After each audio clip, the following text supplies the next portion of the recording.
Ahead of unveiling the new iPad Pro 13-inch 2024, Apple has hyping up its Let Loose launch event as a different kind of Apple event and the most important iPad launch since the original iPad. And now that the dust has settled, it seems that the hype was largely justified. The iPad Pro 13-inch along with 11-inch model that was also announced is an incredibly accomplished and versatile device that, as the marketing spiel that accompanies it makes clear, features plenty of firsts and best. It's the first time an Apple M-Class chip has debuted in an iPad rather than a Mac. It's the thinnest ever Apple device and it has the best screen you can get on a tablet. The iPad Pro 13-inch is clearly a product made by a market leader at the top of its game. It's a stunning bit of kit that's packed with cutting-edge tech and is a shoe-in for the best tablet you can buy in 2024 for its specs alone. But this also means somewhat counterintuitively that this is not a tablet for everyone. For a start, along with the lofty specs, features and performance claims Apple is making for the iPad Pro 13-inch comes an equally sky-high price tag, $1,299 for the base model and $2,199 is for max specs model. That price immediately puts it out of the reach of many people, and this is clearly not a tablet that's designed for just browsing the web and watching videos on the couch. The fact that the new iPad Pro is also a showcase for Apple's brand new M4 chip suggests to me that this isn't a tablet that's simply designed to replace your older iPad, Amazon Kindle or Galaxy Tab, but a device that's designed to replace your MacBook. And when put into that context, the price of the iPad Pro is much more understandable. If you are not looking for the top of the range tablet to replace your laptop and just want something more affordable for casual tasks, the new iPad Air 6 will be much more appealing and it comes with some neat features of its own. However, if you are after an accomplished with a kit that can handle some seriously heavy workloads, including video editing and music production, while also coming in an incredibly thin and light form factor, then the iPad Pro 13-inch could prove to be a very sound investment indeed. If, like me, you were surprised to see the M4 chip debuted in the new iPad Pro rather than in a Mac, the new design of this tablet goes some way towards explaining the decision. According to Apple, both the incredibly thin body and the tandem OLED technology that powers the new Ultra Retina XDR display of the new iPad Pros are only possible thanks to advancement with the M4 chip, primarily around energy efficiency, thermal performance, and a new and improved 10-core GPU and new display engine to handle the more demanding screen. Apple claims that the M4 chip can provide the same level of performance as the M2 chip using half the power. Of course, the M4 chip can also provide much higher performance than the M2, but this level of power efficiency has allowed Apple to make the iPad Pro 13-inch incredibly thin and light with dimensions of 281.6 by 215.5 by 5.1 mm and weight of 579 grams. This is thinner than the 5.9 mm thickness of the iPad Pro 11 2022 and noticeably thinner than the 6.4 mm of the iPad Pro 12.9 2022. In fact, Apple goes as far as to say that the iPad Pro 13-inch is the thinnest device it's ever made. It certainly feels that way. Quoting, "Dimensions of won't give you a real idea of just how thin the iPad Pro 13-inch 2024 is. You need to see it and feel it for yourself. Despite having a larger display than the previous model, the 13-inch iPad Pro is easily portable, especially if you are used to carrying around a 13-inch laptop. As for Apple's claims that it's the thinnest device it's ever made, I put it next to an AirTag, the thinnest Apple product I had to hand, and the iPad Pro 13-inch 2024 is indeed thinner, even if only just. This is quite the achievement considering that one of these devices is a premium and powerful tablet computer and the other is essentially a location tracker that's designed to be as universal as possible when attached to your belongings. Having such a thin, light and expensive device might be a bit concerning for some, and the iPhone 6 Plus will still be in a lot of people's mind even after all those years. The good news is that despite its incredibly slim design, the iPad Pro 13-inch 2024 feels impressively robust, and while you won't want to go throwing it around as you might a cheap and cheerful Android tablet that costs a fifth of the price, you won't feel like you are handling a delicate artifact that could shatter at any moment. As you might expect, a range of covers and protective cases are available for the iPad Pro 13-inch from Apple itself and third parties like Logitech. I'd certainly recommend buying one to help protect your expensive purchase, especially as many, such as Apple's new Magic Keyboard, add additional features to the tablet. The body of the iPad Pro 13-inch 2024 is made with 100% recycled aluminum, and not only is this good for the environment, but it helps give the iPad Pro a solid and dependable feel without being too heavy. The iPad Pro is available in two colors, silver and space black, which is the version I was sent and which you can see pictured toward this review. It doesn't, however, seem to have the same clever fingerprint-proof material found with certain colors of the latest MacBook Air, which Apple terms a breakthrough anodization seal to reduce fingerprints, and after only a short while, the back of the iPad Pro was dotted with fingerprints. The iPad Pro 13-inch 2024 has 4 built-in speakers along with 4 microphones. On the right hand side, when you are holding the tablet in portrait orientation, are the volume buttons, and at the top is the power button. At the bottom is a Thunderbolt 3 USB 4 port that can be used for charging and connecting peripherals such as USB-C monitors or external hard drivers with data transfer speed up to 40 Gbps. I still believe that the move from Apple's proprietary Lightning port to the much more widely used USB-C for its product including iPads and iPhones is the right consumer-friendly move that allows you easily connect different chargers and peripherals. It should be noted that in Europe the iPad Pro does not come with a charger, just the cable.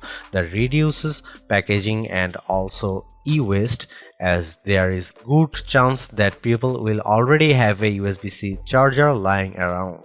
The cable Apple provides is only USB 2.0, however, which means you won't get anywhere near the maximum data transfer rates the iPad Pro's USB-C port is capable of. This feels like a bit of a mean decision on Apple's part, especially considering how expensive the iPad Pro 13-inch is. A magnetic smart connector runs along the right-hand side of the iPad Pro 13-inch, and this is used to connect and charge compatible accessories like the new Apple Pencil Pro and Magic Keyboard. The use of this new smart connector, however, means the older Apple Pencil does not work with this iPad Pro.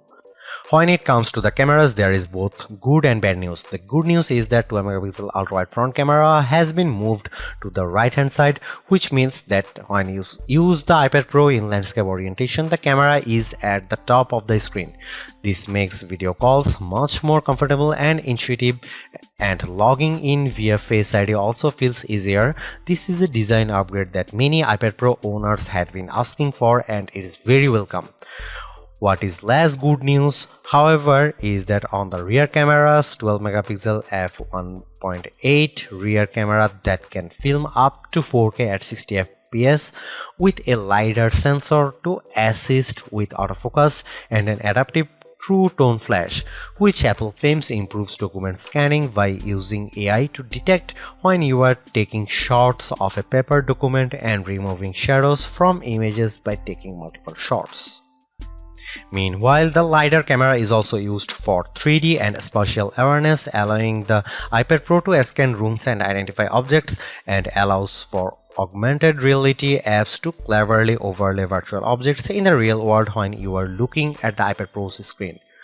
Why isn't this great news? Well, you might notice that the new iPad Pro actually comes with one less rear camera. That's right, the iPad Pro 13-inch 2024 and the 11-inch model don't have the ultra-wide camera found on previous models. While Apple hasn't commented on why it decided to drop this camera, it could be due to Apple's desire to slim down this model or even to stop the price tag being too high. Regardless of Apple's reasons, some users will likely be disappointed by this move. Apple, however, suggests that thanks to the combination of the 12-megapixel camera, the LiDAR sensor, and the M4's image processing prowess, you will still be able to take wide-angle shots that look good. Although, while I am not a professional photographer, I imagine the results won't be able to quite match a dedicated ultra-wide-angle lens. Apart from the new M4 chip, the most exciting thing about the iPad Pro 13-inch is its overhauled display. Compared to the mini LED technology of the previous model's display, the new iPad Pro's OLED tech offers much better contrast, especially for HDR content, and is much brighter too, with a maximum full screen brightness of 1000 nits. Compared to the 1600 nits of the 2022 model.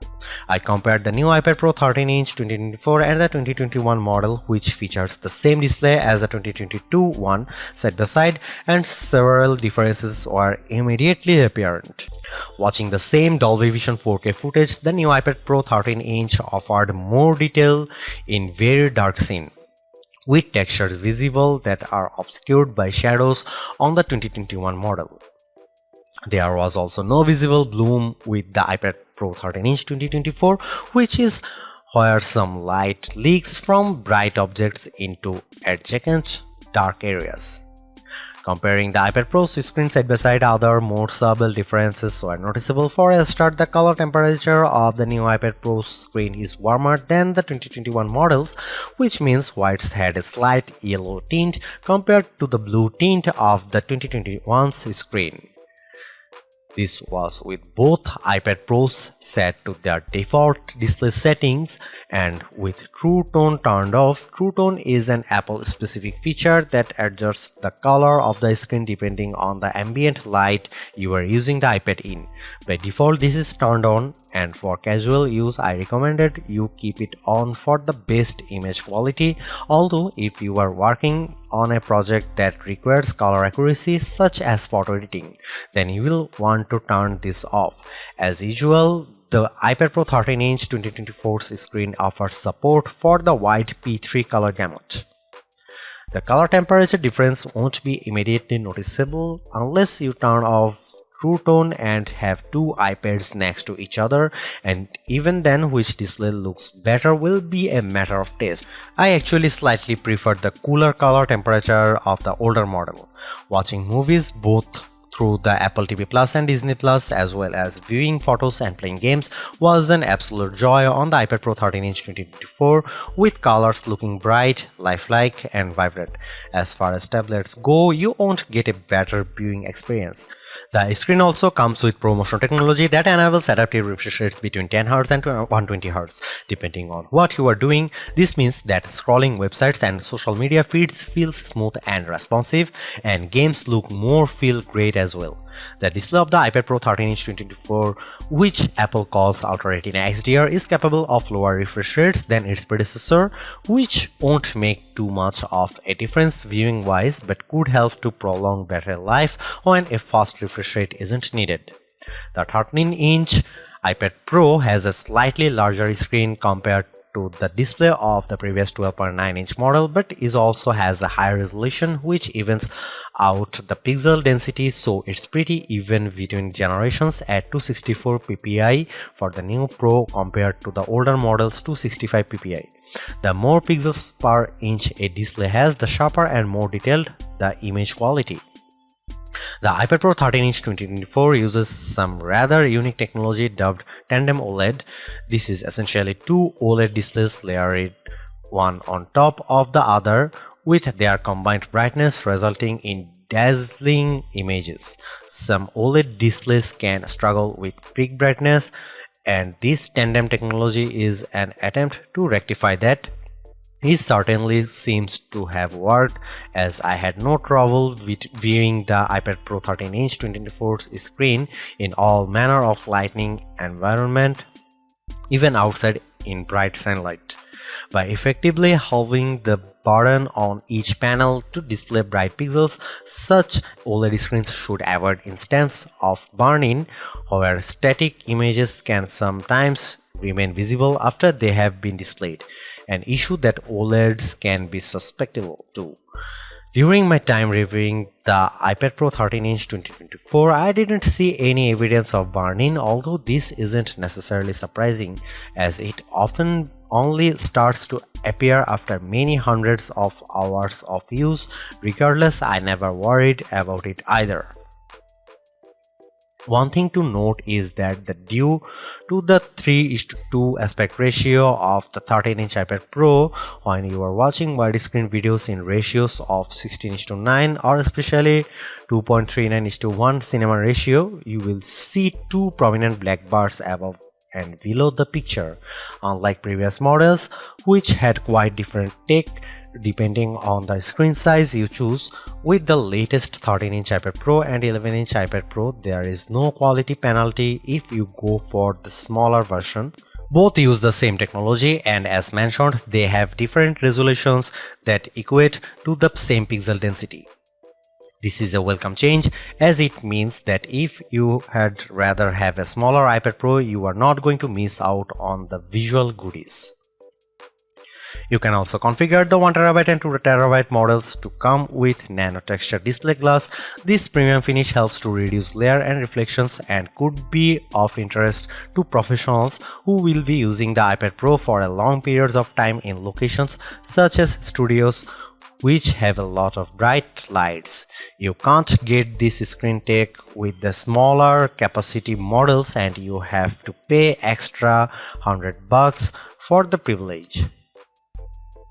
Apple sent me the iPad Pro with just the standard glass, so I was unable to test out of the nano texture glass, but I have seen it in action on the studio display, and it does indeed do a good job of reducing glare. Whether or not this is enough to justify spending $100 more will depend mainly on what you are using your iPad Pro for. Even without it, I found that glare wasn't too bad thanks to the brightness of the screen, although reflections were visible. Overall, the display of the iPad Pro 13-inch 2024 is easily the best you will get on a tablet device, and it even competes with the best laptop displays as well. That said, the dual OLED setup has clearly impacted the overall price of the new iPad Pro, and while it's a step up over its predecessors, I don't think the screen on its own would justify upgrading if you have an older iPad Pro with a mini LED screen. However, the iPad Pro 13-inch 2024 has a few more tricks up its sleeve. The surprise appearance of the completely new M4 chip in the iPad Pro 13-inch 2024 feels more and more like a real statement of intent from Apple. No longer is the iPad Pro a less device than its max, surviving on leftover components and carrying baggage from its mobile-first origins. It's now a fully fledged productivity machine that isn't just worthy of the same kind of powerful components as the best MacBook Pros, but in fact now leads the pack when it comes to Apple Silicon. Indeed, the latest MacBook Pro 14-inch model comes with the now last generation M3 chip. This is a move that will no doubt please iPad Pro owners while possibly annoying MacBook fans, and the result is a device that is far more powerful than any other tablet out there. By skipping the M3 generation for the iPad Pro, Apple claims it was able to create a new iPad that would not otherwise have been possible despite the M3's proficiency. This is primarily evident in the improved power efficiency that allows the iPad Pro 13-inch 2024 to be so thin while also supporting the dual or tandem OLED setup. According to Apple, the new M4 iPad Pro boasts 20% better thermal performance, while offering 4 times the rendering performance of the previous model. It also offers 50% faster CPU performance compared to the M2 chip, again according to Apple. I'm a huge fan of Apple's M series chips. I feel that they have breathed the new life into Apple's Mac products, so to see a tablet with the cutting-edge M4 chip is incredibly exciting.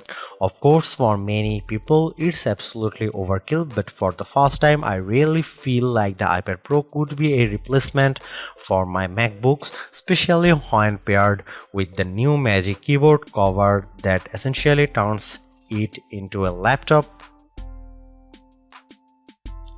While the M4 chip will no doubt be able to handle Mac OS and desktop applications with ease, and the iPad Pro 13-inch 24 comes with iPad OS 17, which is a lighter mobile operating system. That doesn't necessarily mean the M4's power is surplus to requirements. Many iPad apps remain relatively lightweight in order to ensure that they run smoothly on all models. However, a growing number are becoming increasingly feature-rich and complex, coming close to the functionality offered by Mac OS desktop applications. This is certainly true of Apple's own apps. I got to play around with the upcoming release of Logic Pro for iPad 2, a fully featured DAW digital audio workstation app which allows you to record and edit music. It's the kind of application I use a lot on my MacBook Pro, and when you have got a particularly ambitious project on the go with multiple instruments, you need a capable machine that can keep up. The good news is that based on my time with the iPad Pro 13-inch 2024, it clearly is a very capable bit of kit, and thanks to the M4 chip with its improved 16-core neural engine that's designed to handle machine learning and artificial intelligence tasks, the new iPad Pro can make full use of the new AI tools in Logic Pro. One particularly impressive feature in Logic Pro is Stem Splitter. This uses AI to scan an audio file and identify and separate vocals and instruments as separating tracks. You can then tweak the levels of other settings to remix the audio file. It's pretty impressive, and I tried it with a few tracks, both ones I made myself in Ableton Live 12 and saved to MP3, and some audio examples provided by Apple. Unsurprisingly, all the iPad apps I tried on the iPad Pro 13-inch 2024 ran extremely fast, and apart from a single crash in some early software, which is to be expected, the iPad Pro's performance was rock solid. Watching media was a joy thanks to the gorgeous screen, and the included speakers were loud and clear. And while you'd want to use external speakers or monitors for working on audio projects, the built-in speakers certainly punch above their weight and are especially impressive considering the slimline design of the iPad Pro 13-inch. The App Store for iPadOS features a huge number of games, and the titles I played on the new iPad Pro looked fantastic on the large OLED screen, and then they run brilliantly as well. The M4 chip also brings hardware accelerated ray tracing to an iPad for the first time, and in graphically intense games like Diablo Immortal, the results are very impressive with realistic lighting, shadow and reflection effects.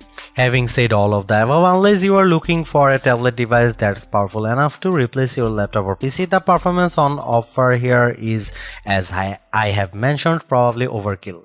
Certainly, for most tablet use cases, such as browsing the web and watching movies, there are much more affordable options out there. However, this is the first time I have seriously considered using an iPad as a replacement for a MacBook, and if more apps are released for iPad OS that take full advantage of the potential of the M4 chip, I might just be persuaded to do that.